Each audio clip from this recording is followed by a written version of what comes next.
It's an amazing foundational thought to think of, because the rest of the next verses talk about a spiritual battle we're in. Paul, what does verse 8 tell us about this spiritual battle that we're in? Yeah, because it sounds like, don't let anyone take you captive through hollow and deceptive philosophy, which depends on human tradition, or he's got this thing, in my version, it says elemental spiritual forces.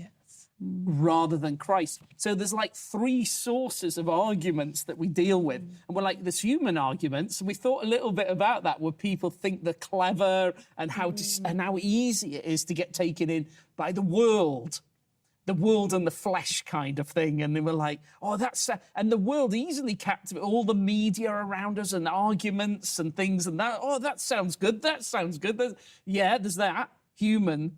And then, of course, there's Christ, and that's the answer. We only want to be thinking of Christ. But there's this other thing of arguments that are from elemental spiritual forces, like demonic power.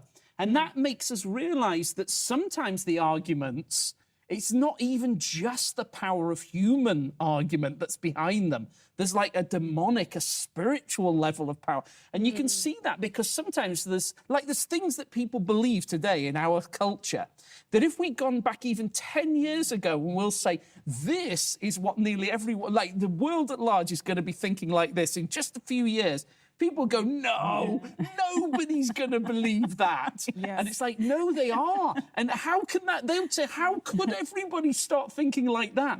And I think it's this. It doesn't make sense in just human logic that suddenly everybody starts thinking, you know, this thing's true or this thing. And we see that all the way through history. Suddenly an idea that's totally demonic really takes over a nation or a culture. And we can think back at times where you think, how could those people have all got behind that idea and committed terrible atrocities or thought so stupidly?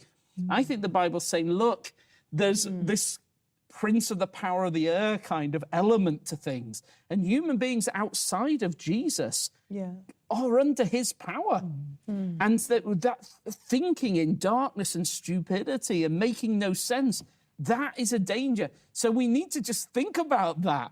They will say, no, I think the way exactly I want to think.